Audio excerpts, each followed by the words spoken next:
Hi, I'm Eric Bowling in for Bill O'Reilly. Thanks for watching us. Bill will join us in just a moment and throughout the hour with tonight's breaking news story, stunning new developments in the Hillary Clinton email scandal as the FBI announced it's reviewing newly discovered emails that could have a direct bearing on that case. The FBI's action resulting from a separate investigation into disgraced former Congressman Anthony Weiner, the husband of top Clinton aide Huma Abedin. Weiner is under federal investigation for allegedly sexting an underage girl in North Carolina. As part of the inquiry, the Bureau seized devices from both Weiner and Huma Abedin, where it discovered numerous emails sent and received by Abedin, apparently relevant to the Clinton email investigation. The FBI is not releasing many details yet, and it is unclear if any of those emails were between Abedin and Mrs. Clinton or if any of them contained classified information. But Donald Trump and his supporters certainly praise that decision. As you might have heard earlier today, the FBI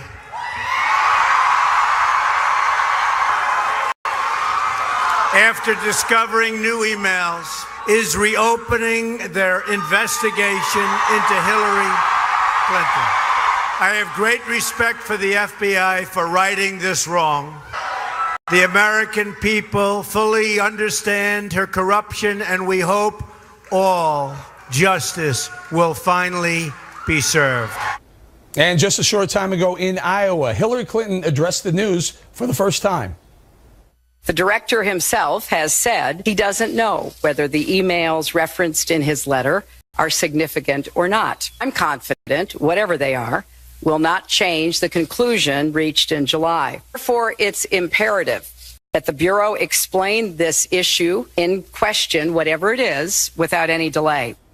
Now, you may remember that on July 5th, the FBI Director James Comey recommended no criminal charges be brought against Mrs. Clinton, despite saying she was, quote, extremely careless in her handling of classified information. Then, over the Labor Day holiday, he released documents that led Bill O'Reilly to question Comey's entire handling of the case. Take a look. I have revised my opinion on Director James Comey because he released some very important information about Hillary Clinton last Friday afternoon before Labor Day when few would see it. That was a political move. And even though I gave Mr. Comey the benefit of the doubt in the email investigation itself, I can no longer do so. He's lost all credibility. I mean, when he loses me, and you lost me, Mr. Comey, I'm gone, all right? I don't believe you should be running that agency any longer. I don't believe that this is an honest investigation. I believe that this is political. I believe they never wanted to find out what happened. It's obvious the FBI booted the investigation, I believe intentionally now. The campaign itself, the Hillary Clinton machine itself, is admitting this is bad and they've got to do something. And Comey doesn't think it has anything to do with the investigation. It has to. Everyone knows Hillary Clinton did not tell the truth about her email. With the exception of one person, James Comey. Joining us now on the phone is Bill O'Reilly. So, Bill, we just heard your analysis of FBI Director James Comey. How did you know Comey booted the investigation? Well, it was quite apparent that you have a series of events, and it is circumstantial evidence, but so much circumstantial evidence, that Comey did not want to make this indictment. But the big smoking gun is that Comey did not call for a grand jury. I have spoken to dozens of FBI agents, both retired and in the service now. To a man, they say that is extremely unusual in a complicated case like this. So now what you have is you have a political portion of this today, and then you have a legal portion. Let's take the politics first, Eric. If you look at the new Fox News poll, the enthusiasm deficit between Trump and Clinton is about 8%, 7%. That means that 7% of Trump supporters are more enthusiastic to vote than Hillary Clinton. Keep that in mind. Anything like this erodes enthusiasm for Hillary Clinton. All right, now our hardcore people are going to vote for her, but we're talking independents and we're talking Democrats who don't particularly like or trust her. So that enthusiasm level drops, and what happens then? Lower turnout. All right, so that's what happened today politically. So Trump seizes upon this, and if he doesn't blow it in the next 10 days, which he could, his message should be, she's corrupt. And if you elect her, there's a chance she may be indicted while she's the president. Because the situation is fluid. It's fluid. Comey made a huge mistake by not calling the grand jury, because the grand jury of folks, regular Americans, would have then heard the evidence that Comey himself decided wasn't enough to indict because she didn't mean it. Now, let's get on to what was found today. Uma Abedin is one of Hillary's best friends. So you've got to know that they were emailing all the time. She had 3 servers, and she had 1 server, and Weiner had 3. You got to figure that Abedin passed some of Hillary's stuff on to her husband, Weiner. All right? That's why Weiner's involved. So the FBI goes in to investigate Weiner on this 15-year-old girl thing, and they see stuff from Uma Abedin coming to Weiner about Hillary Clinton. You have to assume this. This is an assumption I'm making. And then they go back and they look at Abedin's phone, and they see unbelievable amounts of emails from Clinton to Uma. Now, if you're the FBI and this is all benign, has nothing to do with national security or top secret, you don't do anything. If it's just, what are you doing tonight, what kind of dress you're going to wear, or look at this, Anthony, Hillary Clinton has a good idea to do X, Y, and Z, that's not going to rise. So you know there's something in there. Has to be. Yeah. Because Comey would never put his butt on the line. Now, here's the kicker.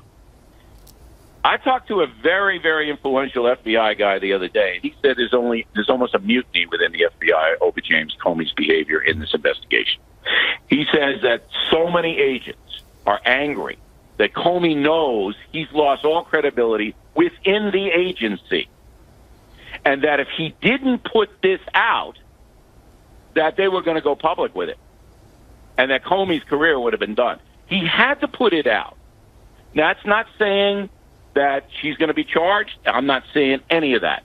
What I am saying is that the FBI rank and file do not like the way James Comey conducted this investigation, do not feel it rose to the FBI standards, and this new stuff is enough to reopen the investigation, which is devastating for the Clinton campaign. Devastating. First, on a scale of 1 to 10, I'd like you to weigh in politically, forget legally for a second, but politically, scale of 1 to 10, you got to push it up towards the 8, 9, 10 area, especially with just 11 days left to go before the election. It's hard to say because the candidates are so polarizing.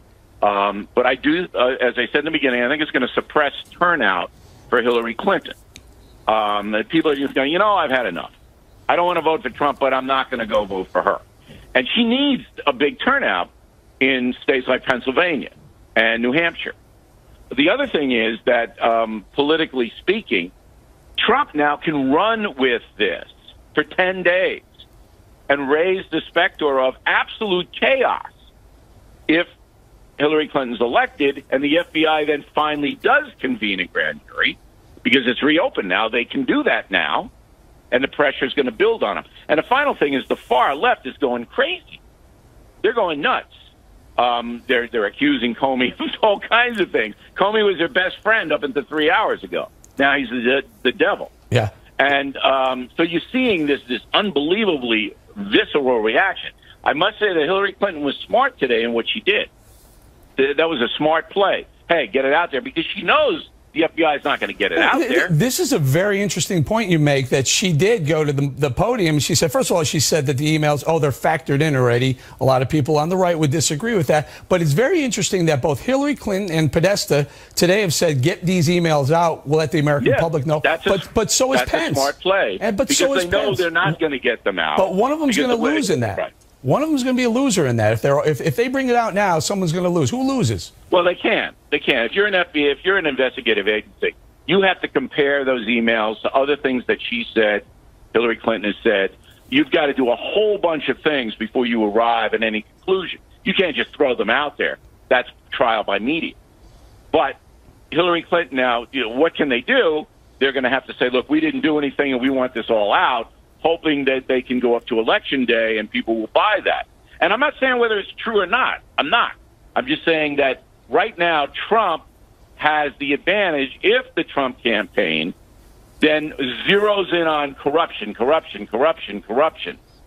in the next 10 days. You know, very interesting you say that, because we have Kellyanne Conway, senior advisor to the Trump campaign, coming up. Bill, I want to say thank you very much. We're going to check back in with you in a little bit later in the program to get your assessment of how this story will develop over the weekend. Looking forward.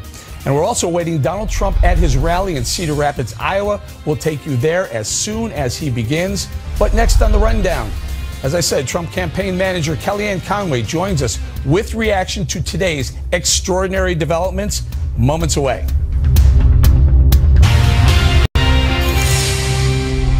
In the Impact segment tonight, the Trump campaign's reaction to today's news that the FBI is looking at newly found emails that might impact the Hillary Clinton email case. A Donald Trump rally is set to begin momentarily in Cedar Rapids, Iowa. We'll go straight to it when Trump takes the stage. But in the meantime, joining us now from Trump campaign headquarters in New York City, his campaign manager, Kellyanne Conway. Kellyanne, Hillary Clinton, less than about an hour ago, said this is factored in, this email, this new reinvestigating Hillary Clinton. Is it factored in for the voters? No, it's not factored in. That's kind of weak spin on her part. And the reason it's not factored in is it's a separate investigation. And it also presumes that people in her orbit did not turn over every device they were asked to turn over. So maybe there are one or two still out there. It's reported today that it'd be a device with Huma Abedin, one she shared with her husband, Anthony Weiner, who's under investigation for sexting, as you know. And it also, you know, the idea that somebody who is seen by 2/3 of America as not honest and not trustworthy would say, oh, voters have already factored this in, I'm good, really shows how out of touch she is with her major problems in winning this race. If you have people who are already questioning your veracity, questioning your fitness to lead, if you're under your second FBI investigation in the same year, then you do have a problem, a corruption and an ethics problem. And that's really been dogging her all along. We know that. When you look at who the undecided voters are in the Fox News poll from last week, Eric, they would be Trump voters. They're 13% independent, 10% white men and white women without a college degree, 9% rural voters, and 7% of undecided overall.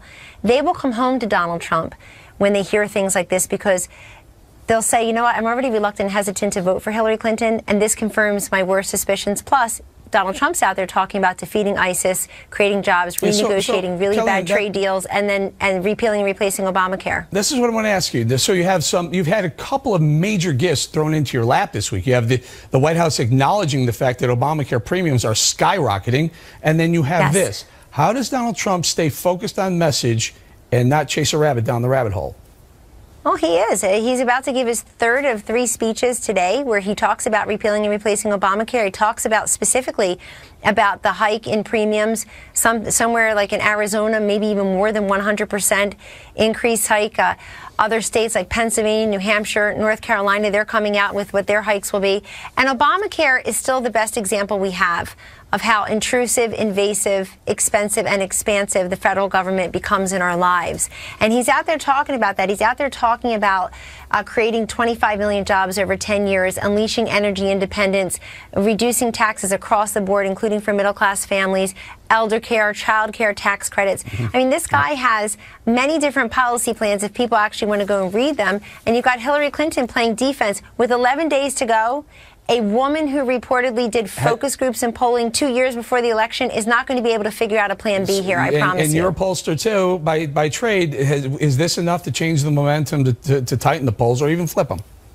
Well, the momentum has been changing. Our internal polls this week showed great improvement, particularly among self-identified Republicans, soft Republicans, independents, and a couple of other groups who were in the more undecided category, say 2.5 weeks ago. The other thing you're seeing is in national polls like the ABC News Washington Post poll, Donald Trump was -12 on Sunday. Today he's -4.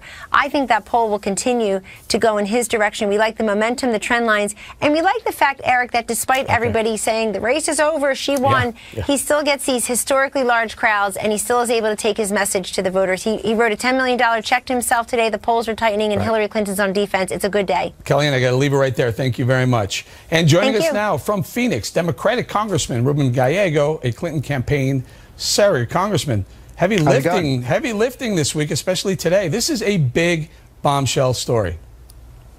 Well, we're excited here in Arizona. We will be seeing Secretary Clinton this coming Wednesday. We're a swing state this year because of the historic, horrible candidacy of Donald Trump and the good candidacy of Secretary Clinton. So we feel good here in Arizona. Okay, so Hillary Clinton came to the microphone about an hour ago and said this new email investigation is factored in. You buying that? We certainly think so. Here in Arizona, we've been hitting the doors, talking to thousands and thousands of citizens, and what we are hearing is they're focused on the issues, and the issues that matter to them are not email issues. They're the everyday bread and butter. Who's going to get me a job? Who's going to help my kids go to college? And for that reason, right now, Secretary Clinton is winning in Arizona, a traditional red state. Yeah, but don't you think it actually, this new investigation, don't you think that goes to her character, her decision making?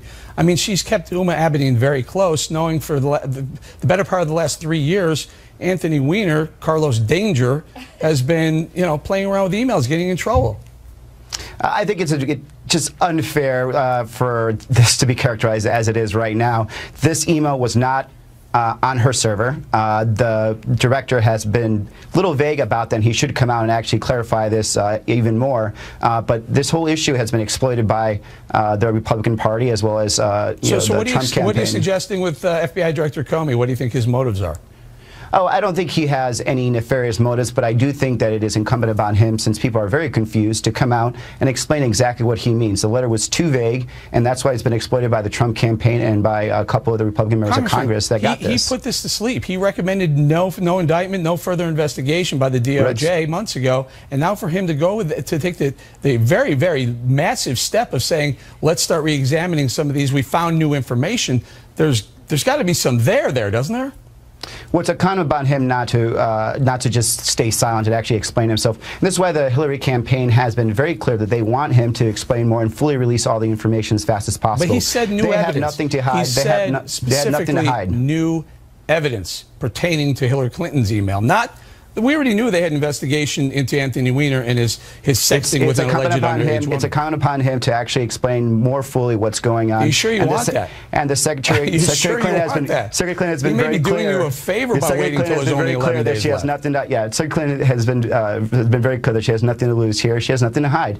And we know when this is fully put out into light that it would be, again, another twist down the rabbit hole that Trump, the Republicans, are going on, because they historically have the worst candidate in history of presidential candidates right now running and losing, mind you. Well, that may be the case, at least for as far as the Real Clear Politics average is, but they had been tightening, and then 2 days ago you have this new Obamacare, massive increase in Obamacare rates across the country, and now you have this momentum maybe turning in the other direction at really the worst time, no?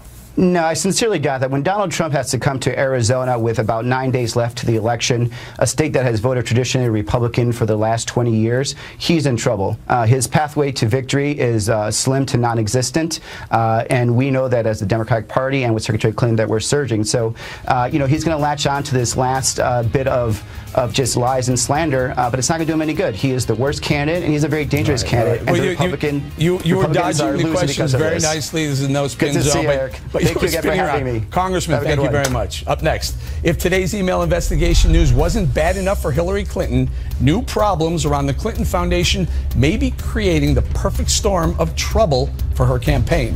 Right back with that.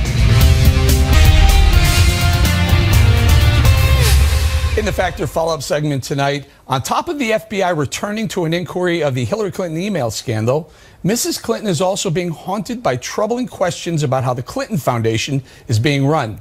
For those of you who missed it yesterday, O'Reilly delivered an especially powerful talking points memo on the subject.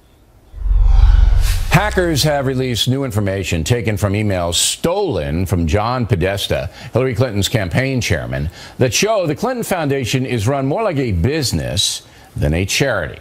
This man, Douglas Bann, was a top fundraiser for the foundation, but at the same time, he was running a company called Teneo and booking speeches for Bill Clinton.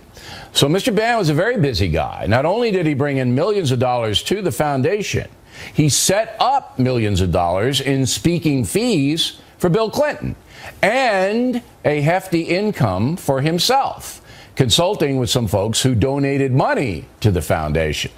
It's a tangled web, but you get the picture. Money went to charity, money went to Bill Clinton, money went to Doug Bann. In addition, factors studied the 2014 tax return from the Clinton Foundation, the latest available. According to this document filed with the IRS, millions were spent on non-charitable expenses. In 2014, the Clinton Foundation received $338 million in revenue. Wow. 64% of that money went for charitable purposes. The rest was either saved, spent on administrative expenses, or invested. Including in the expenses are lavish salaries for Clinton pals. Then CEO Eric Braverman received $532,000 in total compensation. Not bad. Bruce Lindsay, almost $400,000. Mark Gunton, $314,000. Maura Paley, $284,000. And Dennis Chang, almost $270,000 in total compensation. In addition, Bill, Hillary, and Chelsea Clinton used private jets to fly around on foundation business. That's legal, but rare. Charities usually use scheduled airlines to save money. To be fair, Mr. and Mrs. Clinton are very high-profile people. Secret Service agents are needed. But there's no question the private air travel afforded them an opportunity to do whatever they wanted to do and go wherever they wanted to go. That is a huge advantage for a politician planning to run for president, is it not? Talking Points believes the Clinton Foundation is a joint venture, business, political, and charitable. The Clintons figured out how to accomplish all three things under the foundation banner. It is left to you, the voter, to decide whether that is ethical. One footnote, I run my own charitable foundation named after my parents. I take nothing. No salary, no travel, no expenses. Bill, Hillary, and Chelsea Clinton do not take salaries, but they certainly have benefited from the money the foundation has received and the transactions that go back and forth. And that's the memo.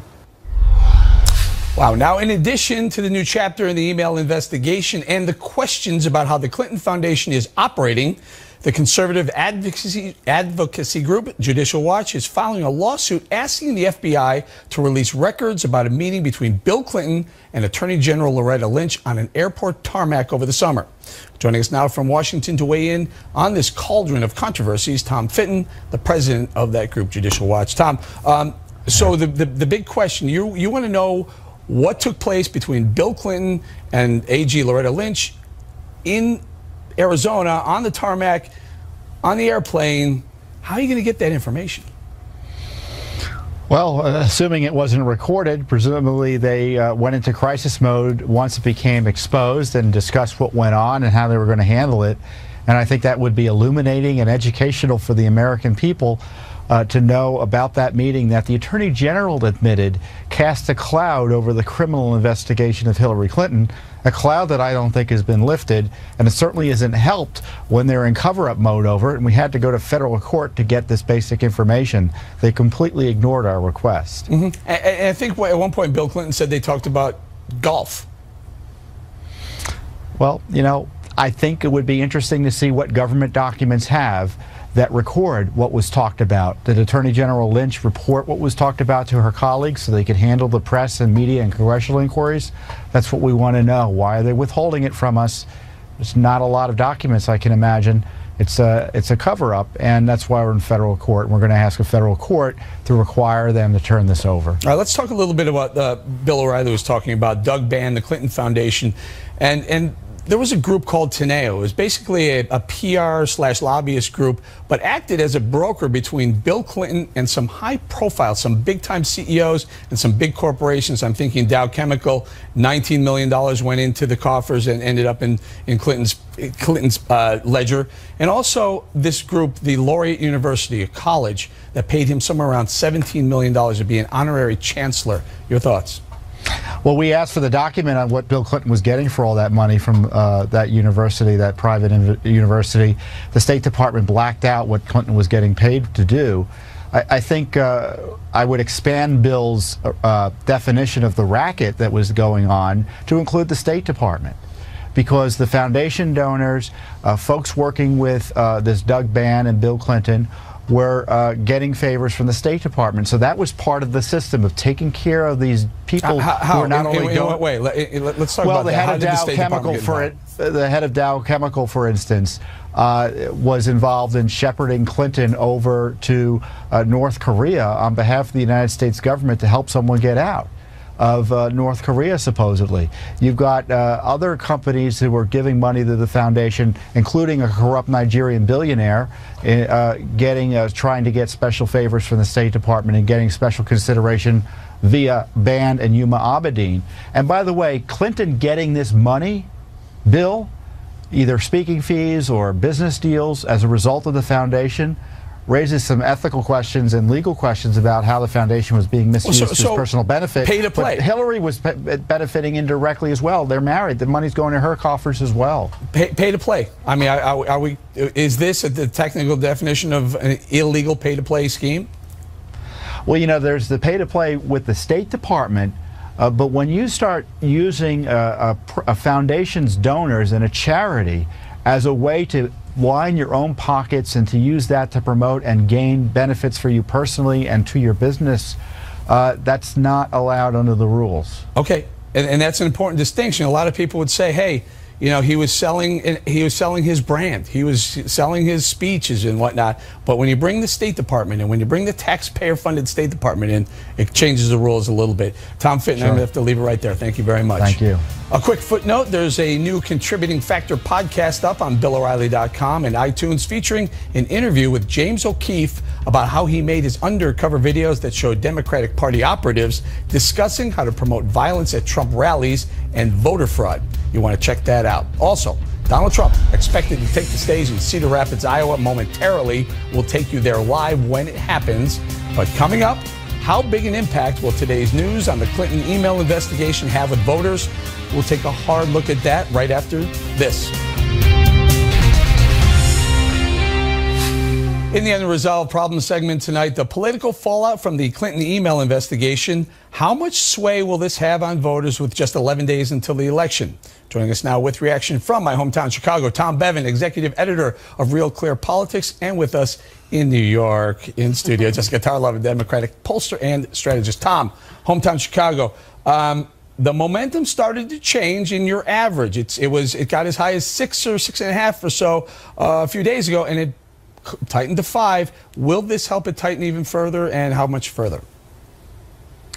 Well, it's hard to say how much further. I mean, I think it will tighten. The one sort of defining feature of this election is whoever's been under the spotlight has suffered, because it reminds the public about all the worst things that the candidates, all the worst perceptions that the public has about that candidate. Donald Trump was under the spotlight pretty intensely for the last couple of weeks. Now it's shifted. Hillary Clinton is under the spotlight here with just 11 days left. And so given what we know about this race, that's not good news for her. And I think we probably will see the polls tighten, but hard to say how much at this point. All right, Jess, October surprise. We had a Oh my God. and there's still 3 days left. I wasn't ready for this at all. It was not a great day. Yeah, I agree with what Tom just said. We can't know how much. I think they will continue to tighten. We know that at this point in the 2012 election, Obama was just up 1 point on Romney and then came back to win by 4.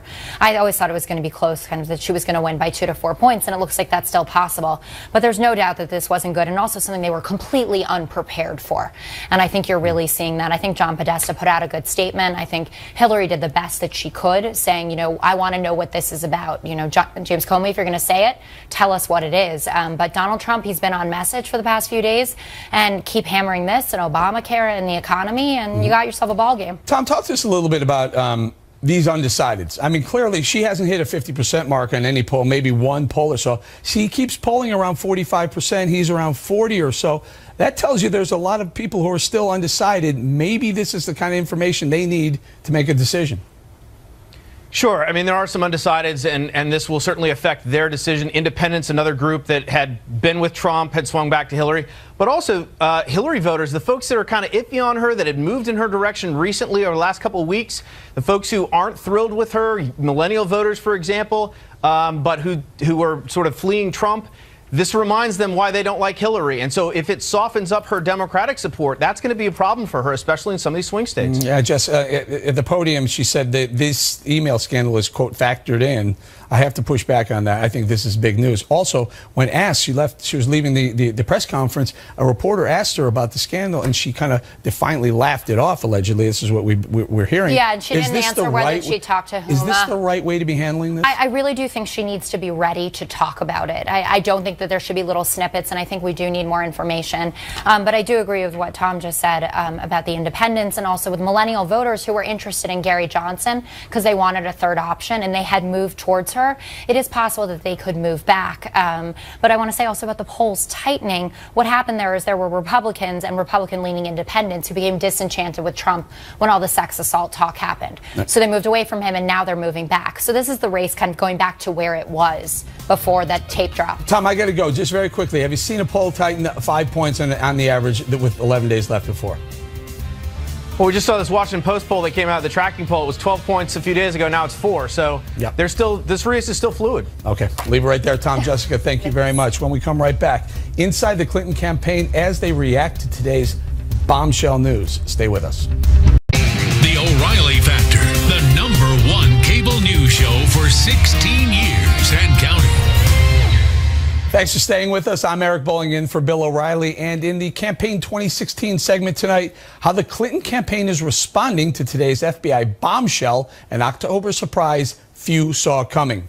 Joining us now from Washington, Fox News Chief National Correspondent Ed Henry, and from Des Moines, Iowa, Fox News Correspondent Jennifer Griffin, who's covering the Clinton campaign. Jennifer, I want to start with you because right after Hillary Clinton left that press conference where she said, it's factored in. The emails are factored in. She was apparently stepping off stage. Reporters heard her defiantly laugh when asked about this email scandal.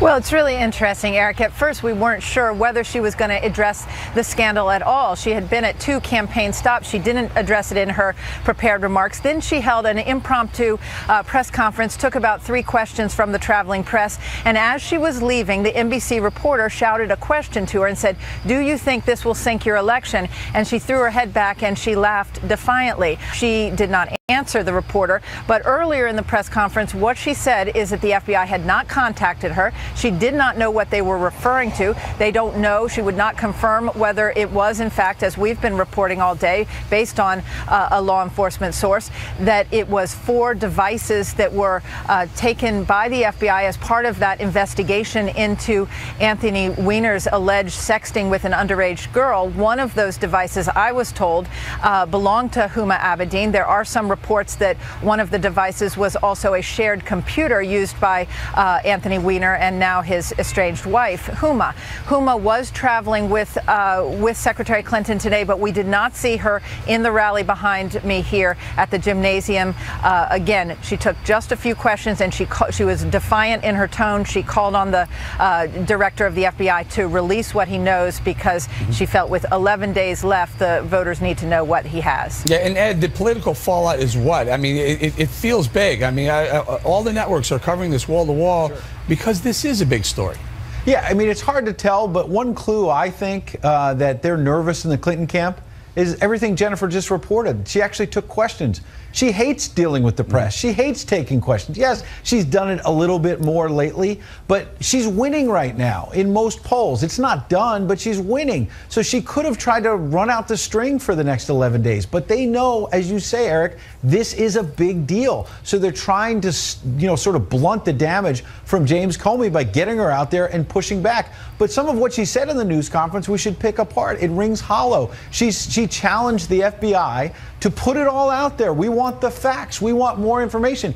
If Hillary Clinton wanted information out there, why is it taking so long for her to explain the server? Why was the server kept secret literally for years, Eric? That's hard to square. Yeah, and Jennifer, I cannot imagine. Now, you reported that she was on the airplane. Hillary Clinton was on the airplane, but the internet was down. She didn't know this bombshell was coming until she hit the tarmac, and reporters said, "Hey, what's going on?" Well, exactly. And the reporters traveling with her didn't know either because the Wi-Fi was down for all of them. And so when she came out of the plane and the pool reporter, Tamara Gitt, our embedded reporter, shouted a question saying, you know, what had she been contacted by the FBI? She just smiled and waved. And at first it looked like she was just trying to ignore the press, but it really does seem like they were caught unawares. She also made a political point that she said that the letter was addressed just to the Republican heads of committees on Capitol Hill, the Intel Committee and others, but we know that, of course, it went to both sides, also House and Senate. Jen and Ed, I got to leave it right there and say thank you very much. Thank you. And no Friday Night of Mine would be complete without Geraldo Rivera, who joins us live from Arizona right now. Geraldo, what do you make of everything that's happening today with the FBI re-examining the investigation? Odd couple, me and you. And, specifically, I want to get your response to the Anthony Weiner connection specifically. Oh, Anthony Weiner disgusts me. Actually, disgust is how I've responded to this whole renewed, bombshell here. Until about noon today, James Comey, the FBI director, was the devil of the right and the hero of the left. He made his announcement that the case was reopened. Suddenly, that's flipped. So everybody that was saying James Comey is in the tank for Hillary Clinton is now suggesting that James Comey is trying to influence this election. It was a bombshell, mainly because the FBI has a tradition of not interfering with the electoral process. Here we're 11 days from the most significant election in our lifetime, maybe, and the FBI is intruding in this way that I think is very, very profound. I think that there must be some there. I can't imagine that Comey would do something so unprecedented, so extraordinary, if at least a preliminary assessment of these emails didn't but what do you think it show is, something that was significant. I mean, do you think it's that there's some classified material, or does it get bigger? Because, as you know, to start re-examining a case that they kind of put on ice for a while would take something fairly explosive. Well, I have no idea, but I mean the whole notion that Uma Abedin would allow this sleazy pervert husband of hers access to her computer and presumably access to communications Uma had, confidential communications with the Secretary of State, is mind-boggling to me. But I have to say this about James Comey: this is the biggest cover your ass I have ever seen in modern politics or law enforcement. He was battered by the criticism from O'Reilly and others, and now he is responding. He saw this maybe late yesterday, early today, and said, oh my God, I'm not going to sit on this for 11 days. I'm going to release it the day after the election. People are going to lynch me. You don't even give him the credit that he found some information and decided to be transparent and bring it to the market or bring it to the news when he found it. You're saying there's some sort of political motivation in this? We're a nation of tradition. And the fact that the director of the Federal Bureau of Investigation would release something like this 11 days before the election is mind-boggling. You should have waited? You're not suggesting he should have waited 11 days? Now Hillary and Podesta on that side, the Republicans in Congress, Trump and Pence on the other side, are saying, okay, what do you got? Let's release it. What's Comey going to do now? Now you're 11 days out. So tomorrow is Saturday, Sunday. So now on Monday you're going to do it 7 days, 8 days before the election. Why would he respond to Podesta's demand to release stuff? It's evidence. You're a litigator. You investigate. You compile the evidence. Let me answer. I don't believe it is possible for Comey to release the information that right and left are now calling for. Why? Are you going to release this now 8 days, 7 days, 6 days, 5 days, 4 days before an election? Are you really is the director of the FBI really going to determine who the 45th president of the United States is? That's why I am baffled by this. I'm disgusted by this. And it brings me to the point where I feel like abstaining from this election. All right, going to have to leave it right there. Geraldo, have a great time in Arizona. Up next, Bill O'Reilly will rejoin us to tell us what to watch for this coming weekend. Don't go away. In the Back of the Book segment tonight, Bill O'Reilly joins us now on the phone to tell us what to expect this coming weekend. Bill, every day something new. What do you think is going to happen this weekend? Well, I want to tell everybody I had to have a medical procedure today, which is why I'm not there, but I'll be back on Monday. I was surprised with Geraldo because it comes down to this. The American people want to know what happened or not. Do they want justice or not? I'm not convicting Secretary Clinton of anything. I don't believe that the FBI did a honest investigation into her email situation. And again, I'll reiterate what I said at the top, that they should have called for a grand jury and presented evidence to other people.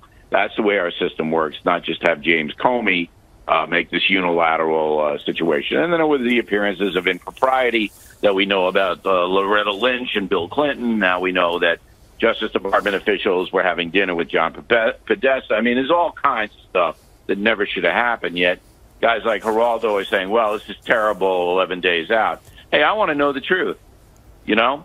So this weekend is a very important weekend for Donald Trump because Trump now has to pivot away from grievance, personal grievance, and just hammer home that he believes that his opposition is corrupt and that if elected, this corruption will continue, and it could.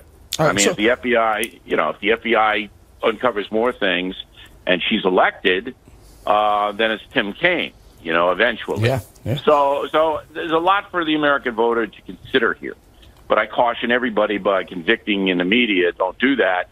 But there's going to be a lot of new stuff coming out, that's for sure. Yeah, you have a very large number of undecideds. As we point out, Hillary Clinton is failing to hit 50%. So Trump has an opportunity right now. He's got to mix a cocktail of what he's going to talk about over the next few days, being emails, Clinton Foundation, and Obamacare prices. How do you do it? How do you mix that cocktail? What parts of Well, what? I would do, if I were Trump, I would do some national media and, get as much exposure nationally as possible. He's not going to be able to campaign in the last 11 days all over the country. He's got 4 or 5 states he's got to go to.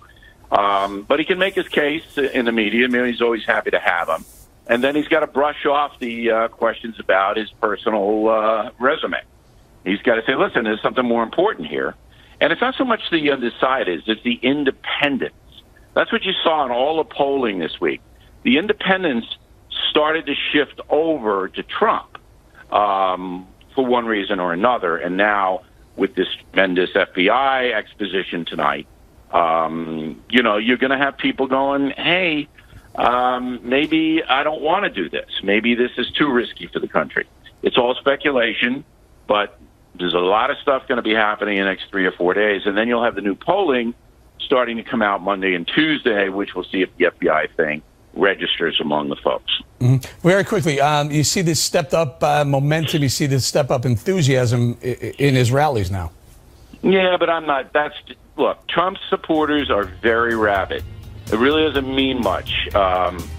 And, I want everybody to go to BillO'Reilly.com over the weekend. We'll be updating everybody on the message boards and all of that. All right. And I appreciate you being in for me, Eric. And thank you for calling in, Bill. We really appreciate that. That's it for us tonight. Thanks for watching. I'm Eric Bolling in for Bill O'Reilly, who will be back on Monday. And please remember, the spin stops right here because we're looking out for you. Issue in question, whatever it is, without any delay. Now, you may remember that on July 5th, the FBI Director James Comey recommended no criminal charges be brought against Mrs. Clinton, despite saying she was, quote, extremely careless in her handling of classified information. Then, over the Labor Day holiday, he released documents that led Bill O'Reilly to question Comey's entire handling of the case. Take a look. I have revised my opinion on Director James Comey because he released some very important information about Hillary Clinton last Friday afternoon before Labor Day when few would see it. That was a political move. And even though I gave Mr. Comey the benefit of the doubt in the email investigation itself, I can no longer do so. He's lost all credibility. I mean, when he loses me, and you lost me, Mr. Comey, I'm gone, all right? I don't believe you should be running that agency any longer. I don't believe that this is an honest investigation. I believe that this is political. I believe they never wanted to find out what happened. It's obvious the FBI booted the investigation, I believe intentionally now. The campaign itself, the Hillary Clinton machine itself, is admitting this is bad and they've got to do something. And Comey doesn't think it has anything to do with the investigation. It has. Everyone knows Hillary Clinton did not tell the truth about her email. With the exception of one person, James Comey. Joining us now on the phone is Bill O'Reilly, So, Bill, we just heard your analysis of FBI Director James Comey. How did you know Comey booted the investigation? Well, it was quite apparent that you have a series of events, and it is circumstantial evidence, but so much circumstantial evidence, that Comey did not want to make this indictment. But the big smoking gun is that Comey did not call for a grand jury. I have spoken to dozens of FBI agents, both retired and in the service now. To a man, they say that is extremely unusual in a complicated case like this. So now what you have is you have a political portion of this today, and then you have a legal portion. Let's take the politics first, Eric. If you look at the new Fox News poll, the enthusiasm deficit between Trump and Clinton is about 8%, 7%. That means that 7% of Trump supporters are more enthusiastic to vote than Hillary Clinton. Keep that in mind.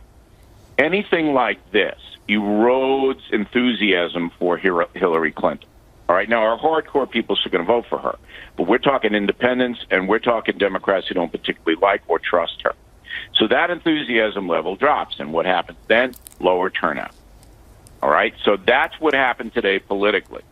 So Trump seizes upon this, and if he doesn't blow it in the next 10 days, which he could, his message...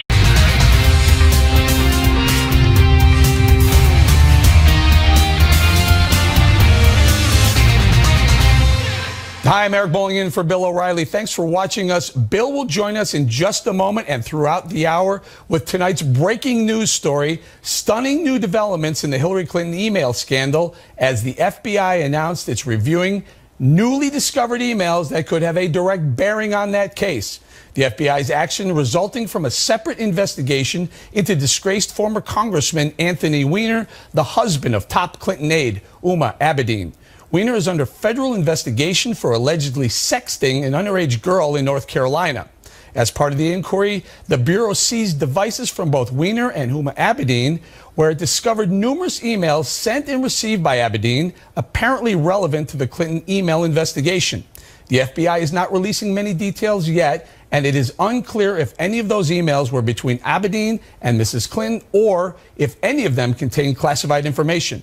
But Donald Trump and his supporters certainly praise that decision. As you might have heard earlier today, the FBI